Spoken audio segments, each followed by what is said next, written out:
गलती तेरी है। एक थप्पड़ मार के तेरी तबीयत साफ कर देगा। गरीब समझ के मारना चाहना। गुंडागर्दी करना है। ओ भाई सबर करो की होया भाई एक तेने मोटरसाइकिल मेरे साइकिल दे विच मारी है, दूसरा नाल कह रहा मैं तेन थप्पड़ मारांगा।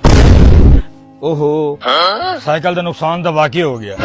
ओ भाई जरा साइड से आना। लेकिन ये साला कर क्या रहा है यहाँ पे? ओ भाई एक गांव वाले लोग बहुत खतरनाक लोग ने। इन अपने गांव में बुला लिया तो तेन मारन तो भी सही, तेरे को बाइक भी खो लेंगे। अच्छा फिर की करना चाहिए? कुछ लै दे के मामला रफा दफा कर देने। अच्छा कितनी रकम देनी पड़ेगी? 5000 रुपए दे दे।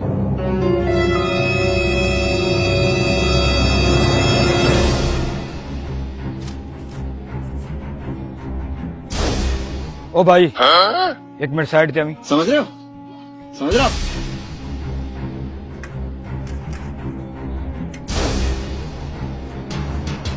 ओ भाई ये पुलिस वाला गया, कुछ लै दे के मामला खत्म कर ला। अच्छा कितने पैसे देने पैनगे? तू गरीब आदमी है, 1000 रुपए दे दे। अच्छा अभी मजा आएगा ना भिड़ो। हेलो 1000 रुपए। बस उथे जाते कोई गल नहीं करनी। मामला खत्म हो गया, झगड़ा बिल्कुल नहीं करना, अपने अपने रास्ते चले जाओ। हेलो